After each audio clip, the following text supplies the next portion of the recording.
Yo estudié en la región pampeana, chacareros y chacareras, productores agropecuarios, preferentemente que sean vecinos entre sí, que toman decisiones productivas totalmente opuestas o muy disímiles entre sí.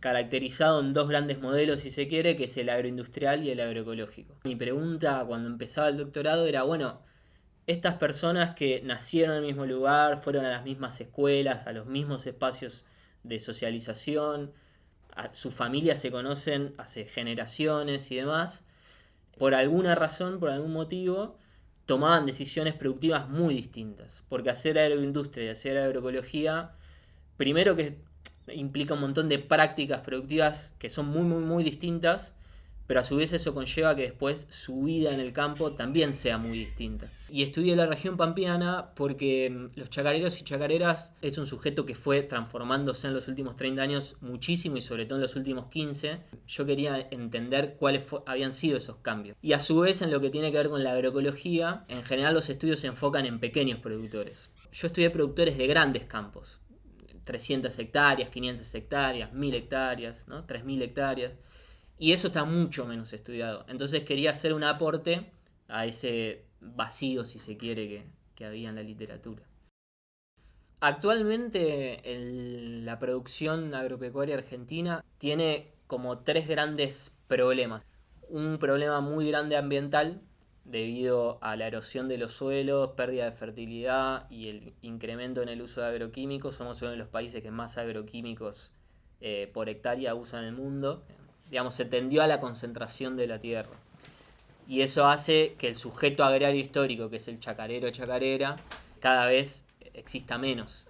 Pero algo parecido está pasando, por ejemplo, en el Alto Valle, en Río Negro, con todas esas chacras, en donde hay un avance inmobiliario y el avance del fracking, ¿no? Entonces es una situación que la producción agropecuaria está viviendo en general, cada sitio en su especificidad. Otro problema, si se quiere, más de social general, es que nosotros nos vendemos hacia el mundo como un productor de alimentos o que podemos alimentar ciertos millones de personas. Sin embargo, en la Argentina el acceso a alimento, de calidad ni hablar, pero el acceso a alimentos solamente es una gran problemática. Entonces hay un debate también en cómo se producen los alimentos. La agroecología es una gran respuesta para el consumo local sobre todo. Y lo que vengo a aportar es esta experiencia de grandes campos muy basados en la producción animal. Y yo creo que ese tiene un gran potencial para pensar la distribución de alimento, eh, la producción de carne, de leche, de queso, etcétera, a nivel local, otro precio, otra calidad, otra accesibilidad, que generan como una alternativa que creo que no es conocida, creo que hay que visibilizarla y que creo que cuando los productores que están interesados en cambiar de modelo, pero no saben lo que es la agroecología y empiezan a conocer lo que es y se empiezan a interesar y empiezan a ver que no es una producción o de hippies o de gente de izquierda o de locos, lo ven como algo serio y que puede generar rentabilidad y sostenibilidad ambiental, se interesan y cambian. Entonces hay un hecho novedoso ahí que está pasando ahora, en los últimos años, y que bueno, mi tesis viene a aportar un poco a todo eso que está pasando, pues son casos yo fui a muchos campos y son casos recientes de productores que se transicionaron en los últimos 5 o 10 años. Después hay otros más antiguos, pero sobre todo en los últimos 5 o 10 años, y son un sujeto muy novedoso para lo que son los estudios agrarios, digamos. Los productores y productoras se conocen hace muchísimo tiempo, se juegan ese vínculo personal que tienen, obviamente tratan de llegar a acuerdos, porque al campo agroecológico que le entren agroquímicos le contamina su producción. Un campo agroecológico es condición imprescindible que el productor o productora viva ahí. En cambio, los campos agroindustriales puede no vivir nadie ahí y en general es lo que sucede, porque ese productor puede contratar servicios, entonces esos servicios fumigan, cosechan, siembran y no hay nadie viviendo en el campo, que eso es una problemática grande. Entonces, en general, el productor agroecológico a su alrededor no tiene vecinos o vecinas. Entonces el problema termina siendo tal vez con el trabajador que se sube a la máquina, que es un trabajador más de una empresa contratista. La producción de alimentos en Europa está súper subvencionada. Si el Estado o la Unión Europea no subvenciona la producción de alimentos en Europa, probablemente todos esos campos quebrarían. Segundo, que muchos de los alimentos en Europa, no todos, pero muchos son importados, no son producidos en Europa. Y tercero, algo a mí que me llamó la atención y me pareció superador, por ejemplo, vos en las góndolas, en vez de tener sellos que te dicen cuán mal hace el alimento, tienen sellos que te dicen cuán nutritivos o cuánto alimenta. Me pareció como algo superador. Y sí, la oferta de alimentos en los supermercados o en los almacenes de productos orgánicos es mucho más amplia. Tal vez acá tenés que irte a un nodo agroecológico o a una cooperativa y llegan cada tanto los alimentos. Pero bueno, es difícil comparar porque tienen características muy distintas las producciones de alimento en ambas regiones. Hay una brecha igual entre lo que es la investigación y la política pública, todavía. Muchas veces nuestras investigaciones también quedan en el círculo académico y es difícil que lleguen a una recomendación, ¿no?, de política pública. Como poder se puede, digamos, generar políticas de fomento a la agroecología y se puede usar, por ejemplo, lo que yo hice para que sirva de insumo. Yo estudié valoraciones ambientales en la tesis. Mi argumento es que porque valoran distinto el ambiente, toman distintas decisiones productivas. No fue casual a lo Weber, ¿no?, que el investigador investigadora también tiene una valoración como sujeto de la vida misma y todas sus aristas.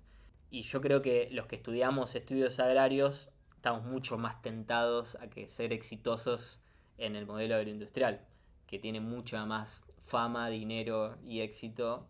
Incluso investigadores e investigadoras que han sido recibidos en el despacho presidencial, que aportan al otro modelo.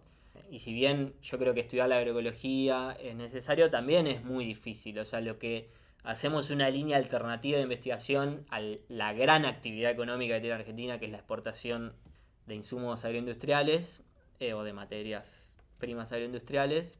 También tenemos ahí que sortear un montón de baches y ir zigzagueando, digamos, y también es un poco cuesta arriba. Yo hice mi campo medio en pandemia y no había este grado de desfinanciación que hay ahora.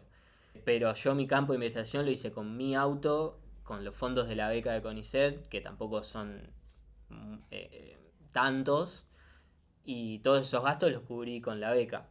Pero si no, seguramente hubiese sido muy difícil hacerlo, y eso fue en el 2021. Imagínate ahora, donde no hay proyectos de investigación, no hay financiamiento, donde las becas, con suerte, te llegás a pagar el alquiler y comprar la comida. Entonces es muy complejo y por eso muchos becarios y becarias están viendo el hecho de irse afuera un tiempo. Actualmente es muy difícil y creo que hay mucho de amor al arte en este momento. Yo en la licenciatura de Administración Pública era bien enfocada en lo que son las políticas públicas de distintos niveles y demás, pero me interesaba mucho también el debate más teórico, ¿no?, de la cuestión de la ciencia política, que en la carrera de grado no la tuve. Y yo creo que es una disciplina que, además de estudiar el tema de los partidos políticos y las elecciones, que es como el gran tema de estudio, además tiene toda otra gama, que es donde yo después me enfoqué, de estudio del comportamiento de las personas y demás frente a sus distintos aspectos de la vida, no solo la cuestión política. Y me pareció una disciplina acorde a esa búsqueda que yo tenía sobre entender el comportamiento de las personas. Eso después lo apliqué en la tesis de doctorado. No me esperaba tan buenas devoluciones, en general me esperaba como más comentarios positivos y sugerencias, pero la verdad que fueron muy muy buenos. Y bueno, me saqué un 10 con sugerencia de publicación, así que salió muy buena. La beca CONICET fue excluyente. De hecho, la corte que yo hice el doctorado, no todos, pero los que estuvimos beca CONICET, llegamos a terminar el doctorado y los que no se fueron ahí perdiendo en el camino, digamos.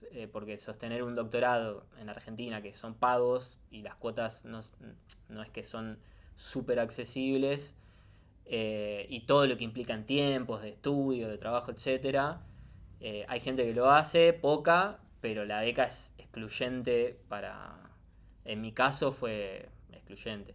Y después también para hacer el campo de investigación que implica eso, tiempo. Yo me fui a vivir a Córdoba, así que si trabajaba de otra cosa hubiese sido casi, no sé, imposible en términos materiales, de redes, de grupos de investigación, de un montón de cuestiones que bueno, ahí te muestra el rol de importancia de CONICET, de las universidades nacionales y por qué es importante que eso no se desfinancie y se pierda. Sin la beca y sin la formación de las universidades y sin los equipos de investigación, en este caso el IDIPCA, yo no hubiese podido terminar el doctorado ni la tesis.